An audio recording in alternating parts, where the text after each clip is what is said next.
주식을 사야 할 때와 팔아야 할 때. 주식은 언제 사면 좋을까? 적기는 다음 7가지다. 첫째, 공포에 질려서 주식을 내다 팔 때. 주식 매수의 가장 적기는 모두가 공포에 질려서 주식을 내다 팔 때다. 2020년 3월이었다. 그때 나는 주식을 사라는 글을 올렸지만 내 글을 읽고 매수에 동참한 사람은 많지 않을 것이다. 공포 때 사라는 것은 누구나 다 안다. 그런데 그걸 행동으로 옮기는 것은 참 어렵다. 본능을 극복해야 하기 때문이다. 단 한 번의 실천이 행동을 변화시켜준다. 둘째, 정부가 돈을 풀 때. 주가는 돈 더하기 심리. 이 절대 공식을 기억하라. 실적이 나빠도 경기가 안 좋아도 정부가 돈을 풀기 시작하면 주식을 사야 한다. 2020년 3월부터 9월까지 주가가 상승하는 동안에 대중은 뭐라 했는가? 경기가 침체되고 자영업자가 무너지고 기업의 실적이 안 좋은데 왜 주가가 올라가지? 곧 주가가 급락할 거야. 투기야, 버블이야. 겁이 나서 주식 투자를 못하는 것이다. 그러나 주가는 수요 공급에 따라 움직인다. 수급이 재료에 우선한다. 주식이 형편없어도 파는 사람보다 사는 사람이 많으면 주가가 오르는 것이다. 그러니 정부가 금융을 완화해 금리를 낮추면 주식을 매수해야 할 타이밍이다. 실적이 좋으면 그때 주식을 사겠다고? 그때는 오히려 팔 시점일 수 있다. 셋째, 해당 기업의 악재로 주가가 급락했을 때. 중요한 것은 악재의 성격을 잘 구분하는 것이다. 장기적으로 오래갈 기업으로서 이번 악재가 기업의 본래 가치에 영향을 주지 않는 경우라면 좋은 매수 타이밍이다. 주식시장에는 겁쟁이들이 많다. 인간의 본능 때문이다. 그래서 본능을 거슬러서 매수할 수 있는 소수의 투자자가 돈을 버는 것이다. 넷째, 남들이 모르는 정보를 알고 있을 때. 내부자의 정보를 알고 있는가? 그러면 돈을 벌 수 있다. 기업의 오너들도 서면 계좌를 이용해 자기 회사 주식을 사고 팔면서 돈을 번다. 일반인은 남들 모르는 정보를 어떻게 알 수 있을까?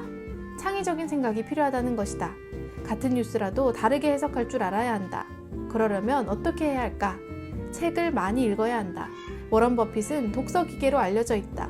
책을 많이 읽으면 세상을 읽고 뉴스를 해석하는 안목이 생긴다. 다섯째, 대규모 설비 투자를 단행할 때. 기업이 생산 능력을 확충하기 위해 대규모로 설비 투자를 할 때는 이익을 내지 못할 때다. 돈만 들어가고 또 생산량을 늘려도 그것이 잘 팔린다는 보장도 없다. 그래서 주가가 오르지 않는다. 하지만 생산의 성공에 매출이 늘어서 이익이 커지면 주가가 많이 오르게 된다. 그때 주식을 팔면 된다.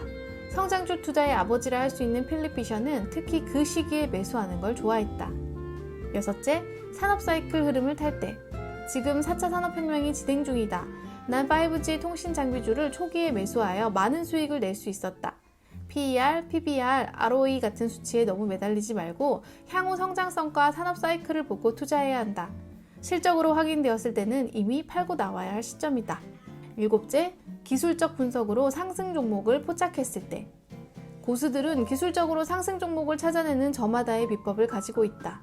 나는 주가가 바닥권에 있으면서 거래량이 급증하고 강한 움직임이 있는 종목을 포착해 매입한다. 매일 상승률 100인의 종목을 검색한다. 그런 다음 전일 대비 거래량이 급증한 종목 순으로 배열한다. 그 중에서 오를 종목을 골라낸다. 하나하나 들여다보는 것이다. 막노동이다. 서울대에 가려면 머리만 좋아서는 안 된다. 머리 좋은 사람은 차고 넘치기 때문이다. 좋은 머리에 노력을 해야 들어갈 수 있는 대학이 서울대다. 주식도 마찬가지다.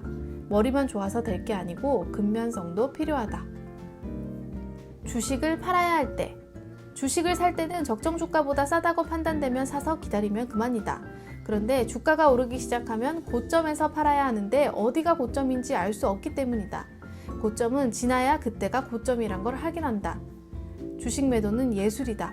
고수들에게도 매도는 항상 어렵다. 주식을 사는 건 기술이고 매도는 예술이다. 첫째, 처음 생각한 적정 주가 수준이면 분할 매도한다.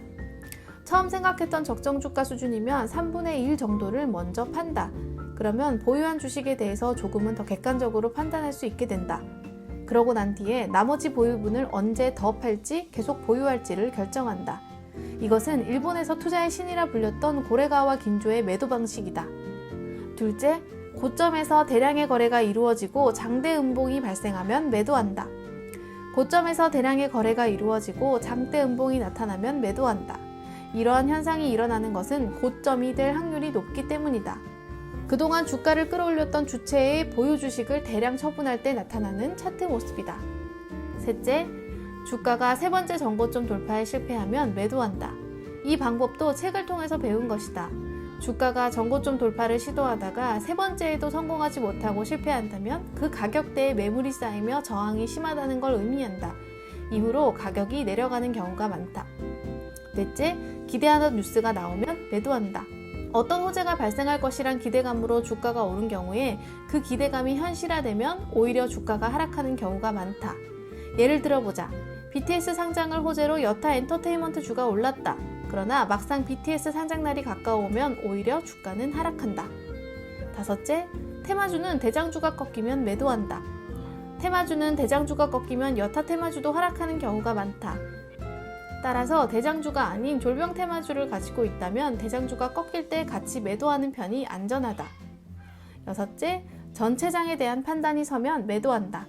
개별 주식을 팔기 전에 전체 장에 대한 판단이 선행되어야 한다. 이것이 가장 중요하다. 대세 상승 국면이라고 판단되면 적정 주가를 넘었다고 해도 섣불리 팔지 말고 보유하고 있다가 천천히 매도하는 게 좋다. 박스 국면에서는 목표 수익률을 낮추고 짧게 끊어서 매도하는 게 좋다. 대세 하락 국면에서는 반등을 이용하여 매도하는 게 좋다.